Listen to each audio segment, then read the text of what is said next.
তুমি আমাকে ছেড়ে চলে গেলি মা। আমি এখন কে নিয়ে থাকবো মা?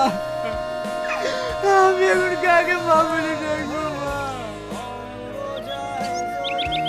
মা, আমি আসছি।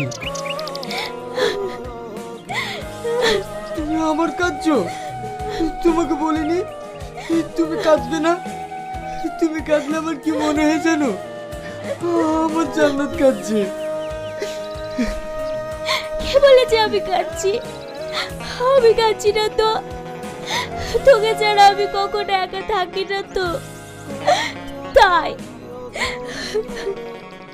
ঠিক আছে মা, আমি আসছি। তুমি সাবধানে থেকো।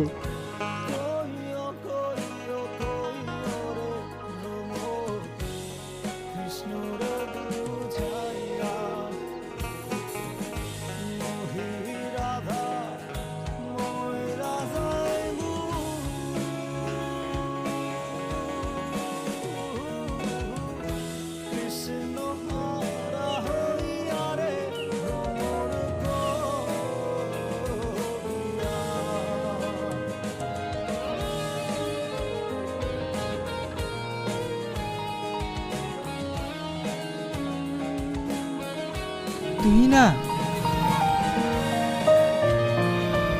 আজকে আমি কেরালায় কাজে চলে যাচ্ছি। তুমি সাবধানে থেকো। তোমাকে ছেড়ে থাকতে আমার ভীষণ কষ্ট হবে।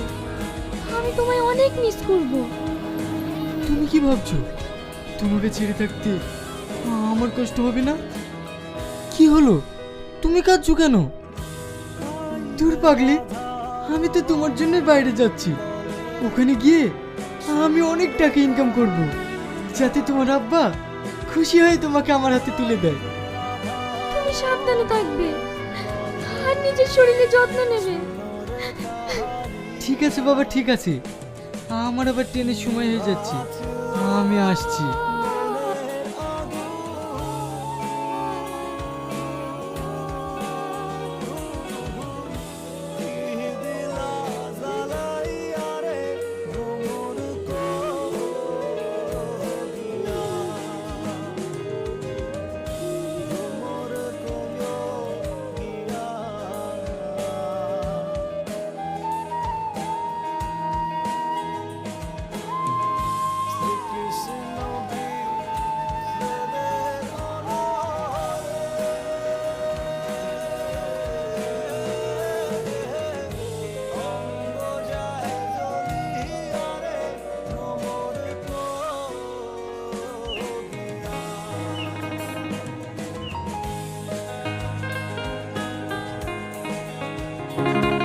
শোন, হ্যাঁ স্যার বলেন।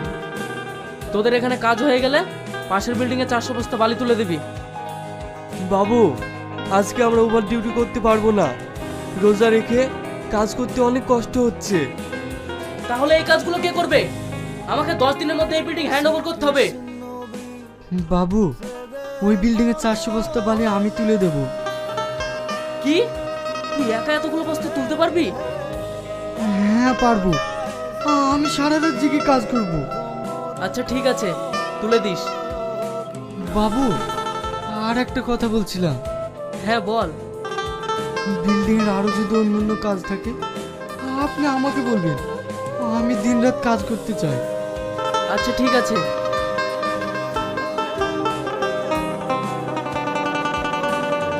রিয়াজ, তোকে একটা কথা বলবো। হ্যাঁ বল। তোর কি শরীরে একটু দময় নাই? তুই যেভাবে দিনরাত কাজ করছিস, তোর তো শরীর অল্প দিনেই শেষ হয়ে যাবে। ওসব কিছু না, শুধুই টাকার লোভ। হ্যাঁ আমার টাকার লোভ, আর কেনই বা লোভ হবে না? যে টাকার অভাবে চিকিৎসার জন্য আমার আব্বা পেছনে ছটফট করতে করতে মারা গিয়েছে। যে টাকার অভাবে আমার মায়ের চিকিৎসা না করতে পেরে মৃত্যুর সঙ্গে পাঞ্জা লড়ছে। যে টাকা ইনকাম না করতে পারলে, যাকে আমি নিজের জীবনের থেকে বেশি ভালোবাসি, সে অন্যের ঘরে চলে যাবে। তাই আমি টাকা ইনকাম করতে চাই, অনেক টাকা ইনকাম করতে চাই। আমাকে ক্ষমা করে দিস, তোকে না বুঝে আমার এই কথাটা বলা তোকে ঠিক হয়নি। আমি কিছু মনে করিনি, চল।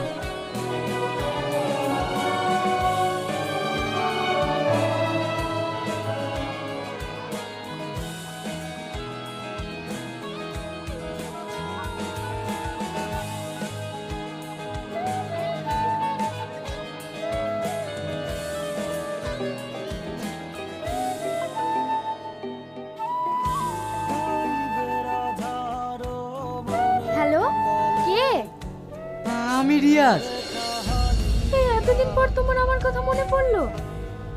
না গো, আসলে কাজের খুব চাপ, আর তাছাড়া আমার মোবাইলে ব্যালেন্স নেই, তাই আমি তোমাকে ফোন করতে পারিনি। তাই আমি আমার বন্ধুর মোবাইল থেকে তোমাকে ফোন করছি। কেমন আছো? তুমি জানো না তোমাকে ছাড়া আমি কেমন থাকতে পারি? তুমি কষ্ট পেও না, আমি এখানে ভালো কাজ পেয়েছি, সেখান থেকে অনেক ইনকাম আছে। আমি এখান থেকে ফিরেই তোমাকে বিয়ে করে নেব। বাবা, বাবু দেখছে তর সইছে না? কেন সইবে? আমি এখানে এসেছি তো তোমাকে পাওয়ার জন্য। তুই না রিয়াজ, তোমাকে আমি পরে ফোন করছি, মা ডাকছে।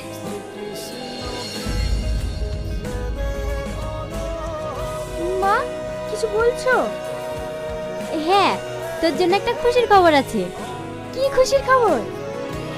তোর আব্বা তোর জন্য একটা ছেলে দেখেছে। কি? হ্যাঁ। মা, আমি এখন বিয়ে করব না। বিয়ে করবি নি মানে? হ্যাঁ মা, আমি একজনকে ভালোবাসি, আর আমি ওকে বিয়ে করব। কি? ছেলেটা কে? কি করে? ওর নাম রিয়াজ, ও রাজমিস্ত্রির কাজ করে। কি? সব থাকলে তুই একটা রাজমিস্ত্রির সঙ্গে সম্পর্ক করেছিস? দেখ, তোর সঙ্গে যে ছেলেটার বিয়ের কথা চলছে, ওরা অনেক বড় লোক, 5খানা হোটেল আছে। কিন্তু মা, তোর কোনো কথা আমি শুনবো না। নিজের ভালো একজন পাগলেও বোঝে, তাই সোনা ছেড়ে চাঁদের দিকে হাত বাড়াতে যাস না।